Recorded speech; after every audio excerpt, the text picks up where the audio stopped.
삼성전자는 현재 여러 사업 부문에서 실적 부진을 겪으며 총체적인 위기에 처해 있습니다. 그 중에서도 반도체, 스마트폰, 디스플레이, 가전 등 핵심 사업에서의 성과 악화가 주요 원인으로 꼽힙니다. 먼저 삼성전자의 반도체 부문은 한때 글로벌 1위를 자랑하던 영역이었으나 최근 몇 년간 급변하는 시장 환경에 적절히 대응하지 못해 경쟁사들에게 밀리고 있습니다. 특히 고대 역폭 메모리 HBM 시장에서 SK하이닉스와 대만의 TSMC에 뒤처지고 있는데, SK하이닉스는 엔비디아와의 계약을 통해 HBM 메모리를 독점 공급하고 있으며, 이는 인공지능 AI 반도체 분야에서 삼성전자의 주도권 상실로 이어졌습니다. 메모리 파운드리와 같은 맞춤형 메모리의 수요가 증가하면서 삼성전자가 과거와 같이 대량 생산 중심의 범용 메모리 방식에 의존한 것이 문제로 지적되고 있습니다. 디램 시장에서도 상황은 나아지지 않았습니다.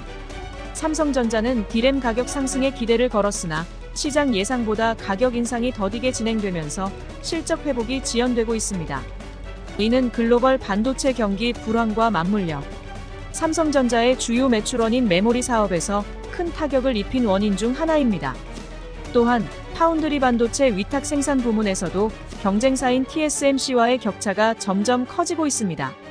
시장 조사기관에 따르면 TSMC는 현재 전 세계 파운드리 시장에서 60%가 넘는 점유율을 차지하고 있으며 삼성전자는 11% 정도에 머무르고 있습니다.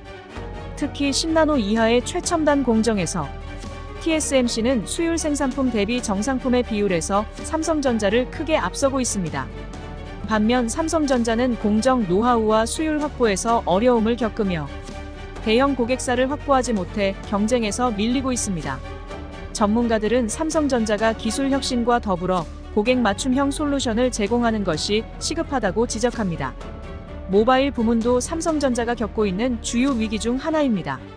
삼성은 오랫동안 글로벌 스마트폰 시장에서 애플과의 경쟁을 벌여왔으나 최근 몇 년간 스마트폰 시장에서도 성과가 저조합니다. 삼성전자의 갤럭시 Z 폴드 시리즈는 차별화된 제품이지만 기대만큼 판매가 이루어지지 않았습니다. 여기에 더해 부품 원가 상승으로 인해 수익성도 크게 악화되었습니다. 삼성전자의 스마트폰 부문은 고가 제품에서 애플, 중저가 제품에서는 중국 브랜드들과의 치열한 경쟁에 직면해 있습니다. 또한 애플은 자사 반도체 기술을 강화하며 삼성에 대한 의존도를 낮추고 있어 삼성의 모바일 부문에 추가적인 압박을 가하고 있습니다. 디스플레이 부문 역시 북미 주요 고객사와의 OLED 기술 경쟁에서 어려움을 겪고 있습니다. 삼성 디스플레이는 그동안 OLED 분야에서 강점을 보여왔지만 최근 경쟁사들이 급성장하며 삼성의 수익성이 줄어들고 있습니다. 특히 애플과 같은 주요 고객사들이 자체 디스플레이 개발에 나서면서 삼성의 디스플레이 사업에 대한 의존도가 낮아지고 있는 상황입니다. 또한 가전 부문 역시 성과가 좋지 않습니다. 코로나19 팬데믹 동안 반짝 호황을 누리던 가전 시장은 경기 침체와 함께 수요가 급감했습니다. 소비자들이 가전제품의 교체 주기가 긴 만큼 새로운 수요를 창출하기가 어려워졌고, 특히 대형 가전제품 판매가 감소했습니다. 삼성전자는 최근 AI 가전제품을 통해 프리미엄 시장 공략을 시도하고 있으나 전반적인 가전 소비 위축 속에서 수익성을 회복하는 데 어려움을 겪고 있습니다. 전문가들은 이러한 삼성전자의 위기가 단기적인 문제만이 아니라 조직 문화와 경영 방식에서 비롯된 구조적인 문제라는 지적을 하고 있습니다.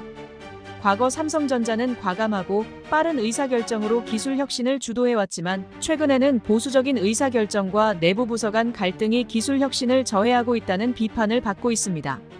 특히 내부 토론 문화가 사라지고 책임을 회피하는 경향이 커지면서 조직 내 리더십 부재가 심화되었다는 지적이 나옵니다.